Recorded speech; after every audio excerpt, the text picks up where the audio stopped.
my goodness, I just loved you both watching that, and you were just like looking at it and going, oh, it's so funny, it's so great.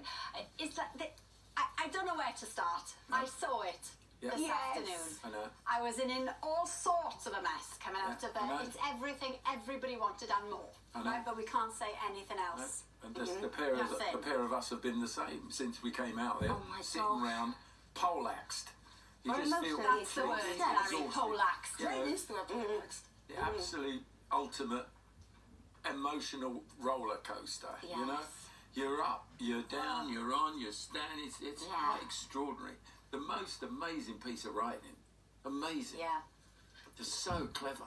And speaking of the clever writing, Joanna, I've got to ask you, when that script first landed at your lap, where were you? How long did it take you to read it? How did it make you feel after that first read? I was so excited because I was coming off the back of another job and I was in a service station waiting for a burger. Glamour. And I'd been waiting for the script, and suddenly I looked at my phone and it said Gavin and Stacey read through script, and I thought, oh my gosh, I've got it on my phone. This thing that, you know, I looked around and I thought, so many people here would just love to see what's in this. So I got my burger, got in the car, started eating the burger, and then just read it there and then on my phone, voice noting Ruth all the way through it, just going, oh, can't believe this, oh my gosh, just read this. And then I had to drive to the next service station so I didn't get a ticket, and then read the rest of it in the next service station. And then I laughed, I cried, I just sent loads of messages to Ruth and James and drove home and was like, wow, I've just read it. Oh, people are in for such a treat, and we have, wow. That's the thing.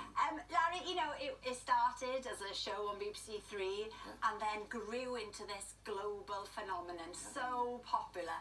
But you had a little niggle, didn't you? You knew when you started that there was something really special going on. I mean, the thing is, it's like when you put the thing on the table, everybody sits around, the actors all sit around and read it. Until that moment, it's you and the script. But then when everybody else reads it and you just feel the thing coming alive, and, you know, the problem with me is I'm the eternal optimist. So everything I'm in, I think is going to be a huge success, right? But this one certainly was something was coming off that. And when people started to read it and were getting laughs from each other, just right from the beginning. Special. Well, it's so lovely to watch you two watch yourselves, because you really are a fan of the writing as well as being in it yourself. Joanna, I've got to ask you, what was it about Stacey that made you fall in love with her like 17 years ago? I just opened the script and I thought, I know this person. You know, to actually have something where I could be Welsh, I could use my own voice, you just feel closer to the character. And I thought, I know these people, this is my family, I know where they come from, I've had these experiences. My Uncle Anthony is like Uncle Bryn. When is my mother? She makes a perfect omelette. I know these people, and I thought, I have got to get the part of Stacey. I mean, my next question to you was going to be, you know, where is the line between Joanna and Stacey? Is there one? Well, I think Stacey is the closest character I've ever played to myself. And people ever say to me, are you going to miss her? And I think, no, I'm not going to miss playing Stacey, because she's here, she's in me, she'll always be there. The thing I miss the most is working with the whole of our family. I mean, that's just has been the best bit, isn't it? Just all of us being together. And also the hardest bit, because we've sort of like just grieved every day, saying goodbye to all different bits.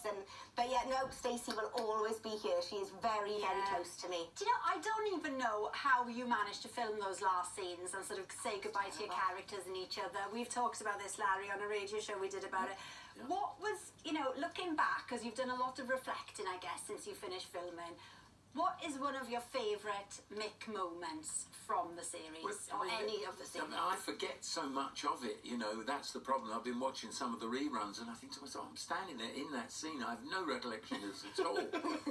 But I think the one that particularly at the time just registered was when him and Matt and Pam have had a bit of a bicker, and so he puts those big ears on and climbs over and just says, "Oh, Camilla, darling." And so he becomes as he was Prince Charles then. And I know Ali always thinks of that one. So it's probably it amongst the ones I can remember. So many though, isn't there? So many. A great one to remember. Now, Larry, you're going to treat us even more, because there's a special documentary, Gavin and Stacey, A Fond Farewell, New Year's Day, 7 p.m, BBC One. And it's basically a whole behind-the-scenes, you know, thing, isn't it? How was it having those cameras follow you around, I guess, as yourself and watching you as Mick? It's a little bit funny when that happens, but I never, ever have felt as at ease when it went on with this. Yeah. Because Suter, the guy that was running it all, he was really good. He knew how to do it, and so they lived with us. Oh my gosh, they were there all the time. All the time.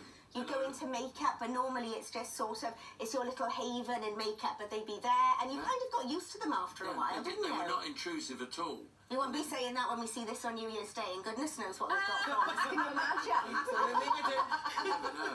I mean, I'm sure it'll be all right. It'll be lovely. Yeah. It'll be fascinating to watch that. Yes. Yeah. And those little recollections. And it's they're lovely picking up that there's stuff. another something, so it doesn't completely end on Christmas No, Day. there you go. But then there will be more of you as Joanna. Oh my gosh, In yes. January, because you're doing this lovely programme all about little furry friends. All about the we've got wildlife.